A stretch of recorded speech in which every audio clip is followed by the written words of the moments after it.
tusimame tusome. Tasoma kwa kurukaruka kwa sababu ya muda. Kwa muda wako nyumbani utaenda utasoma story nzima. Mimi nitasoma kwa kurukaruka sana, ili tu kupata point ambayo nataka kusema. Naomba tusimame, kila mmoja simama pale ulipo tunaposoma neno la Mungu. Simama pale ulipo tunaposoma neno la Mungu.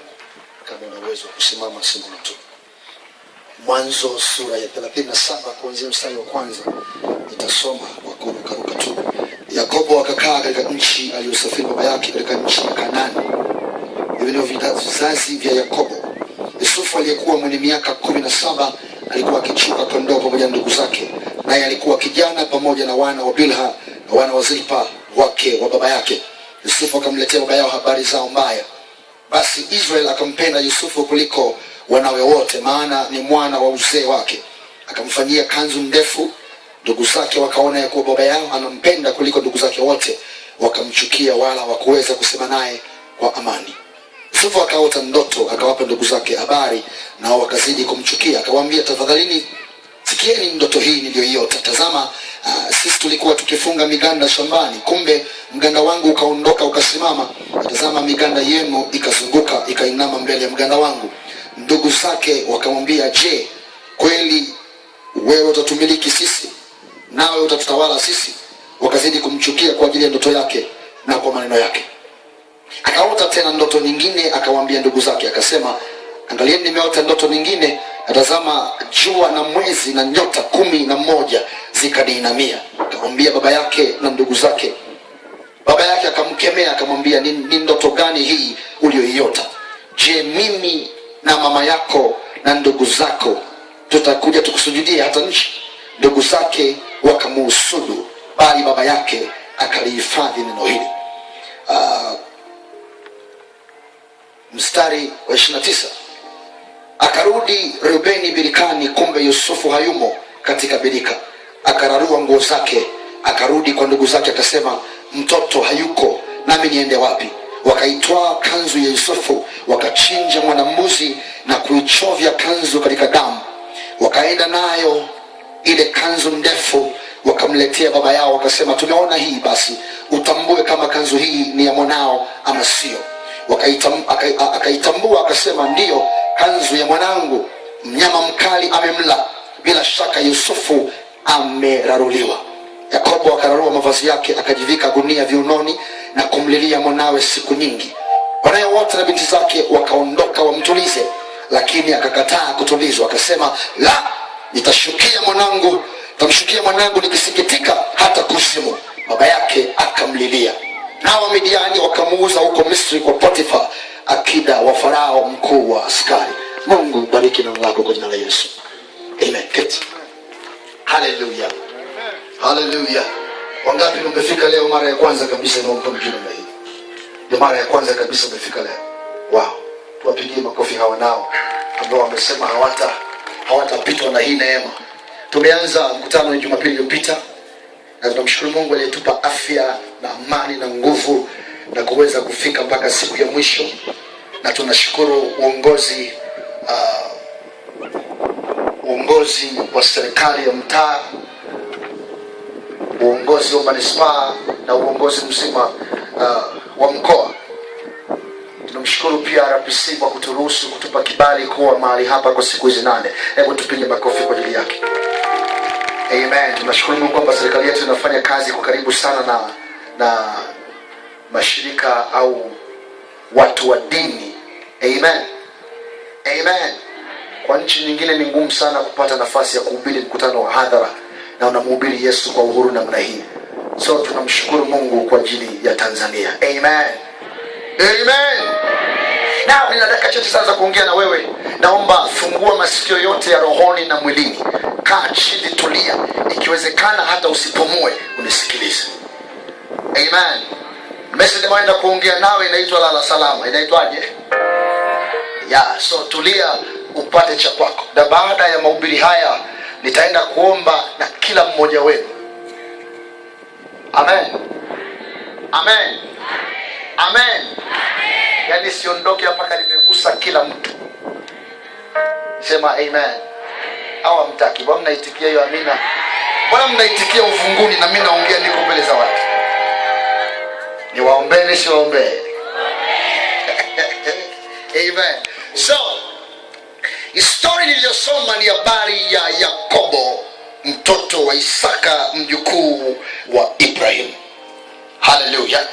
Ambaye naye alikuwa na mtoto aliyeitwa Yusufu. Yusufu alikuwa mtoto kwa mke ambaye Yakobo alimpenda, aliyeitwa Raheli. Haleluya. Lakini Raheli ambaye alikuwa kipenzi cha Yakobo hakuwa na uzao, alifungwa tumbo. Kwa hiyo Yakobo akazaa na Lea na vijakazi wa Lea, manake hausgeri wa Lea, hausgeri wa Raheli, wote akazaa nao, akapata watoto. Lakini huyu mke aliyempenda hakuzaa. Baadaye Mungu akamfungua tumbo mke wake kipenzi, akazaa mtoto anaitwa Yusufu. Haleluya. Kwa sababu alimpenda sana mama, mapenzi yakahamia kwa Yusufu. Bwana pewe sifa. Na nilisema akamshonea kanzu ndefu, na Yusufu akawa mtoto wa tofauti kati ya watoto wengine wote aliokuwa nao. Walipokuwa wakienda machungani, Yusufu akawa anatumwa kwenda kuangalia tabia zao zote mbaya wanazofanya huko machungani. Yusufu anarudi kwa baba yake na kumpasha habari. So Yakobo akampenda sana Yusufu, akawa ndio jicho lake. Unajua kuna mtoto anakuwa jicho la baba. Amen. Yusufu alikuwa jicho la baba. Siku moja Yusufu akaota ndoto na akashare ndugu zake kwamba nimeota ndoto tukiwa shambani tunakusanya ngano, tunakusanya ngano, na bila mganda wangu ukainuka katikati yenu na miganda yenu ikaisujudia mganda wangu. Wakasema ina maana sisi tutakusujudia wewe, utatawala. Ikaanza kuleta shida. Kwanza ni mtoto kipenzi cha baba, cha pili ni mbea, maana akiona baya lolote anasema. Amen. Kwa hiyo tayari anakosa la kusababisha achukiwe na ndugu zake. Sasa anawapa ndoto kwamba anaenda kuwa mtawala. Sasa yani wewe baba anakupendelea, tena unaenda wewe dogo. Wakamkasirikia. Baadaye akaota ndoto nyingine. Kumbe hata watu wakuchukie haikuzuii kuota. Kumbe hata wakupinga haikuzuii kuota. Nasikia kama kuhubiri hapa man. Kumbe hata watu wakukatae haikuzuii kuota. Ingawa anamchukia sana, bado Mungu anampa ndoto zaidi. Nampenda Yesu. Ingawa anampinga sana, lakini Bwana anampa ndoto tena. So ndoto zake zikamfanya achukiwe. Siku moja akaota ndoto nyingine kwamba jua na nyota na mwezi vinamsujudia. Baba akasema yani mimi na mama yako tutakusujudia. Akamkemea, lakini Yakobo akayaweka moyoni. Akajua hapa pana tumaini kwamba katika watoto nilionao huyu anaweza kuwa mtawala. So akaongeza upendo. Ninasema alimshonea mavazi ya zambarau. Zamani wafalme walikuwa wanavaa mavazi ya zambarau. Ndio nakumbuka wakati Yesu anadhiakiwa alivishwa vazi la zambarau kwamba unajiita mfalme. Amen. So baba yake alianza kumtabiria, kulingana na ndoto ulizonazo wenda huyu atakuwa mtawala. So tumaini la Yakobo likawa kwa Yusufu peke yake. Kati ya watoto wote alionao akawekeza moyo wake kwa huyu. So akawa anamtuma kwa ndugu zake kuangalia taarifa. Siku moja, nikikata story kifupi, akamtuma kwenda kuona ndugu zake machungani. Alipokuwa ameenda kuona, biasema wakamuona kwa mbali, wakasema umemwona bwana wa ndoto, hebu tumuue tuone itakuwaje ndoto zake. Kuna saa inafika watu wanatamani sio tu uumwe au ufukuzwe kazi, ufe kabisa. Hello? Unaweza kuwa mchungaji, unatumiwa na Mungu kwa upako na nguvu ya Mungu kubwa. Ile nguvu ambayo Mungu anakutumia ikafanya uchukiwe. Ukafukuzwa hata kwenye diocese, ukafukuzwa hata kwenye ukasisi, ukapewa skendo. Hello? Ukiwa unaimba praise, ukiimba watu wanajaa nguvu za Mungu, mapepo yanatoka, unazuiwa usiimbe tena. Yani kipawa na ndoto kinainua uadui. Siku zote mwenye ndoto wanashambuliwa, maana mti wenye matunda ndio unaopigwa mawe. So ukiona vita, ndio kwamba una jambo la maana. Ukiona unakusema vibaya, ndio kwamba una kitu cha maana ndani ya maisha yako. Maana kama wakusemi basi wewe ni bure, ila unapokuongelea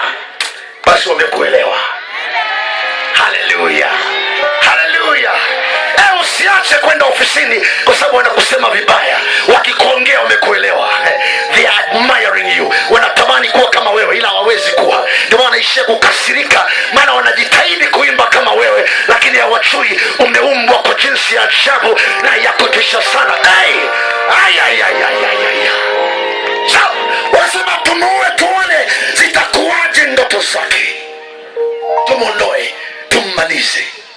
Kamkamata, wakamtupa kwenye birika. Bila sema wakaketi kula chakula. Ni manyama na roho ngumu kweli. Mdogo wao tupa kwenye birika. Lakini Bwana Mungu ni mshua. Hebu sema Mungu ni mshua. Akahakikisha birika ni kisima kirefu ambacho kina chemchem. Kisima ambacho wameenda kumtupa. Mungu akahakikisha. Maana kabla hawajawaza Mungu amejua. Kabla hawajatenda ameshajibu. Wakati wanawaza kumuua, Mungu akahakikisha birika watakayomtupa haina maji. Nasema utatupwa birikani lakini itakuwa kavu, maana mkono wa Bwana uko juu ya maisha yako. Birika ikawa kavu. Yusufu akakaa mule ndani chini ya birika. Now baadaye Yuda akawaza, kwa nini tumuue ndugu yetu? Hebu tumuuze, alafu tuchinje mnyama, tuweke kanzo kwenye damu, tuseme mnyama alimlarua. Hilo wazo likapita. Wakamshika wakamuuza kwa Wamidiani. Lakini ilikuwa na muda wa kutosha ya kuchambulia histori. Ina vitu vingi sana ambavyo unaona kuwa Mungu kwenye maisha yako kuna mambo yanatokea huelewi, lakini Mungu alishayapanga. Haleluya. So wakamuuza. Walipomuuza tumaini la Yakobo, wakachukua kanzu yake wakamuuza akiwa uchi. Kanzu wakabaki nayo. Wakachinja mbuzi, wakaloweka damu kwenye ile damu, kanzu kwenye damu ya mbuzi, wakampelekea Yakobo. Wakamwambia, tumeona hii, hebu itambue kama ni ya mwanao. Yakobo alipoiona, siku zote shetani wanafanya hivi. Shetani anatengeneza mazingira alafu anakuacha wewe ndio ukiri. Maana anajua mauti na uzima huwa katika uweza wa ulimi. So analeta tukio alafu ananyamaza, anakuacha uongee.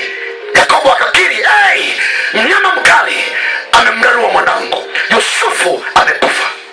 Kwa hiyo akakiri mauti juu ya mwanae. Yakobo akaanza kulia, analilia Yusufu.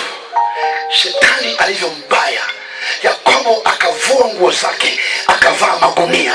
Inasema akamlilia mwanae siku nyingi, na hakuna aliyeweza kumfariji.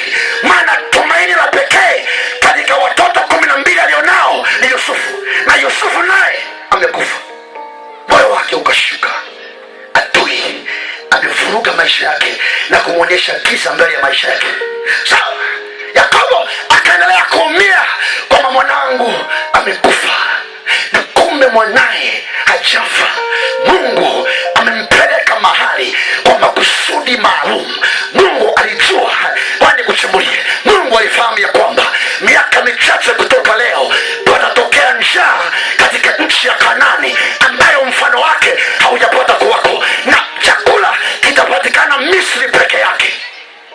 So kama Yakobo yupo Kanaani na chakula kiko Misri, Yakobo na wa Misri hawachangamani. Maana Yakobo ni mfugaji, wa Misri hawachangamani na wafugaji. So wasingeweza kupata nafasi ya kununua chakula kule. Mungu akamuandaa mtu wa kwenda kutangulia kuhifadhi maisha miaka mingi kutoka leo. Lakini sasa anamtoaje kwa baba yake? Maana ni mtoto kipenzi cha baba. Yehova ni fundi. Haleluya. Na mtoaje kwa baba yake? Maana ni kipenzi. Ikabidi asababishe chuki kwa ndugu zake. Kwa nini?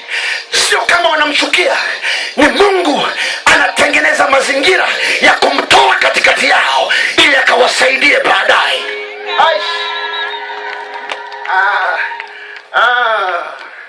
My God.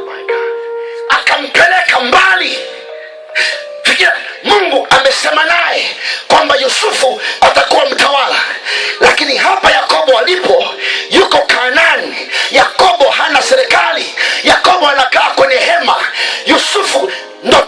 zake zitatimia wapi? Sehemu pekee yenye serikali ni Misri. So Mungu akampeleka Yusufu Misri kwa ajili ya Yakobo. Ile Yakobo analia.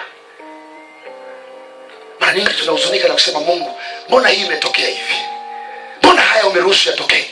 Lakini ukikaa ukachunguza, mwisho ndio utaelewa kwamba okay, usingetamani kujenga nyumba yako kama Mungu asingekupa mwenye nyumba kichaa.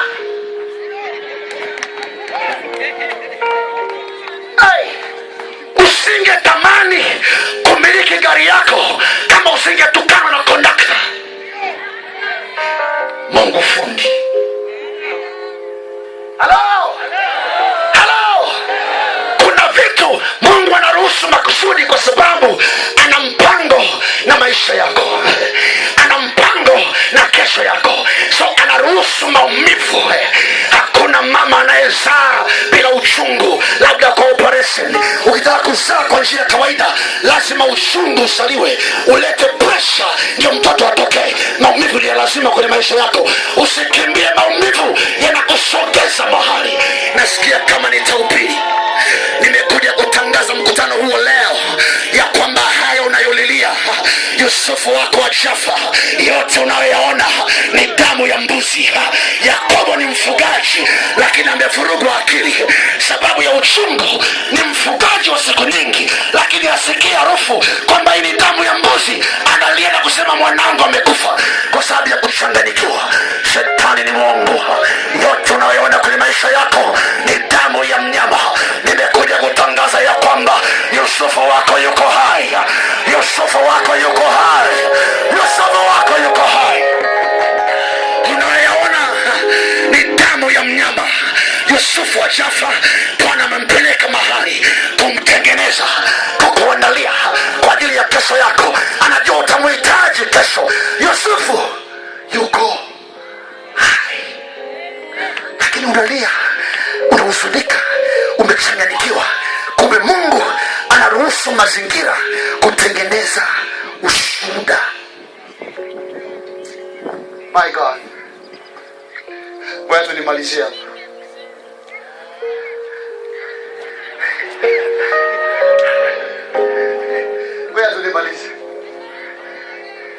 Yusufu hajafa. Unachoona ni damu ya mnyama, ila damu ya mnyama imekuchanganya kichwa mpaka umevaa magunia. Mimi kwa kweli sitaolewa tena, nimeumia sana. Damu ya mnyama imevalisha magunia. Na kwaya naacha wanipendi. Kuna sana kuchomoa kwenye kwaya ili ukawe mwimbaji binafsi akutangaze mataifa. Ni damu ya mnyama. Ni damu ya mnyama. Yusufu yuko hai.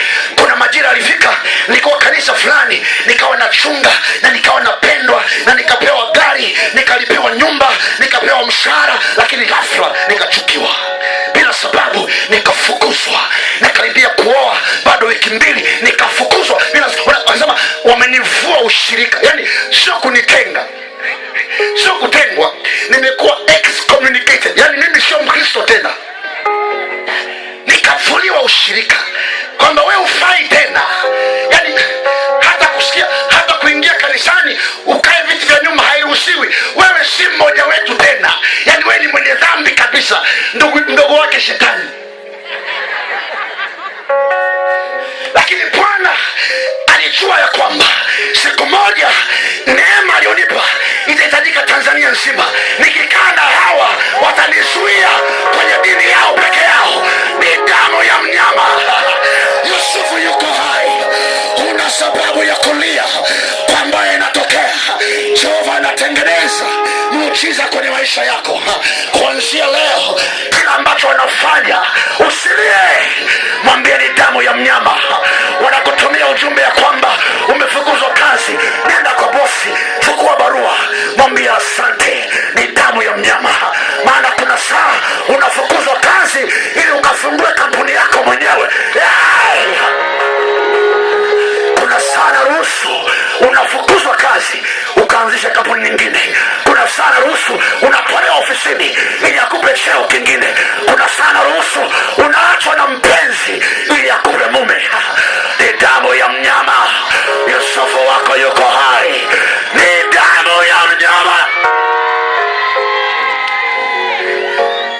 nyekundu lakini sio Yusufu. Japo imeloa kwenye nguo lakini sio Yusufu. Muujiza wako haujafa bado.